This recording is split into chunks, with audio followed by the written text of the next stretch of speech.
Question number 9 AP का 5.2 है। Question number 9 क्या कह रहा है?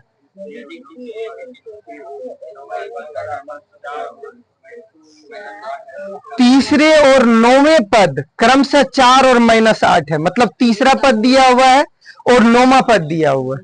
मांग क्या रहा है? ऐसा कौन सा पद होगा जिसका वैल्यू क्या होगा? शून्य होगा। तो शून्य वैल्यू लाने के लिए मतलब इसका मतलब है कि हमसे क्या मांग रहा है? एन का वैल्यू मांग रहा है। किसका? पदों की संख्या मांग रहा है ना, कि ऐसा कौन सा पद होगा जिसका वैल्यू क्या होगा? शून्य होगा। तो जब पदों की संख्या निकालेंगे तो सबसे पहली बात यहां देखो क्या क्या दिया हुआ है तुम्हारा, ये बताओ ना रे।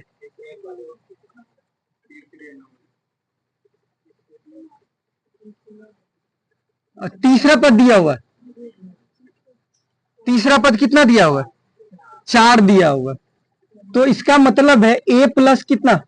3 - 1 इंटू बराबर कितना? तो a प्लस 2d बराबर कितना? ये समीकरण। और फिर क्या कौन सा दिया हुआ है? नौवां पद a9 क्या है? a ओहो a9 बराबर कितना दिया हुआ है? -8। मतलब ये है कि a प्लस 9 - 1 इंटू डी बराबर कितना? -8। तो मतलब a प्लस 8d बराबर -8। दिख रहा है ना रे? ये बकलोला सब ऐसे ना करना। ये इसको कौन सा समीकरण बना ले? दूसरा। अब ए और डी का वैल्यू तो हमको मिला नहीं है, ए और डी का वैल्यू चाहिए। ए और डी का वैल्यू निकालने के लिए समीकरण 1 तथा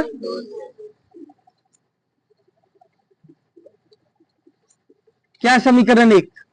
ए प्लस 2d बराबर कितना? 4।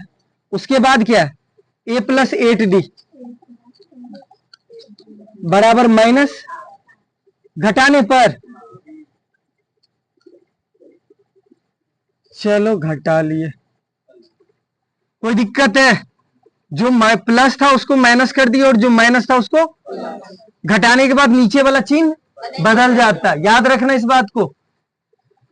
ना तो एग्जाम में ऐसे करके आ जाना कि मतलब बदलना नहीं है, डायरेक्ट को काट देना है, ऐसे नहीं करना है। कट गया, ए से ए कैंसिल हो गया, एक प्लस में था एक माइनस में था। अब यहां माइनस कितना रे? 6d बराबर कितना? 8 4, मतलब d बराबर कितना हो गया? -12/6 दूनी, d का वैल्यू कितना आ गया? -2। अब d का वैल्यू आ गया, a का तो अभी भी हमको नहीं मिला है। a का वैल्यू निकालने के लिए किसी ना किसी समीकरण में हमको वैल्यू रखना होगा। तो चाहे d का वैल्यू 1 में रख दो चाहे 2 में रख दो, तो 1 में ही रख दे रहे। d का मान समीकरण 1 में रखने पर, समीकरण 1 क्या है? a प्लस 2d बराबर कितना है? 4। तो a प्लस d का वैल्यू कितना आया? -2 बराबर a प्लस कितना? 2 दूनी प्लस माइनस -4 बराबर कितना?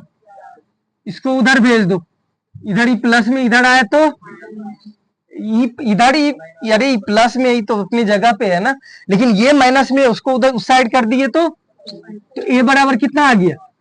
a का वैल्यू आ गया, d का वैल्यू आ गया।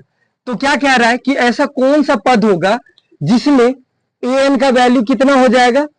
0 हो जाएगा। तो an बराबर फॉर्मूला क्या होता है? a plus n-1 into D बराबर कितना? अच्छा an का ना फॉर्मूला होता है। तो यहां देखो a का वैल्यू निकला है कितना? 8। n का वैल्यू नहीं निकला है तो जैसे का तैसे छोड़ दिए। d का वैल्यू निकला हुआ -2 बराबर an का वैल्यू कितना रखे हैं? मतलब हमसे पूछ रहा था ना कि ऐसा कौन सा पद होगा जिसका वैल्यू क्या हो जाएगा? 0 हो जाएगा। तो देख लेते कौन सा पद होगा जो 0 होगा। अगर n का वैल्यू निकल गया तो कौन सा पद होगा पता चल जाएगा ना। तो वही तो करना है हमको। 8 प्लस कितना? अब इधर देखो, या तो हम 8 को उस साइड भेज दे, डायरेक्ट भेज दे रहे, 8 इधर प्लस में उधर आया तो, अब -2 इधर गुना में उधर जाएगा तो n-1 बराबर कितना, -8 बटे माइनस, कोई दिक्कत है, n-1 2 से इसको काट दो 4 बार में, बराबर कितना हो गया 4। n बराबर कितना, इधर ही माइनस में उधर जाएगा तो n बराबर कितना आ गया, मतलब 5 जो हुआ। अब ये कहने का मतलब है कि n का वैल्यू कितना आ गया, मतलब एपी का पांचवा पद, कौन सा पद, क्या होगा, शून्य होगा। एपी का पांचवा पद क्या होगा, शून्य होगा।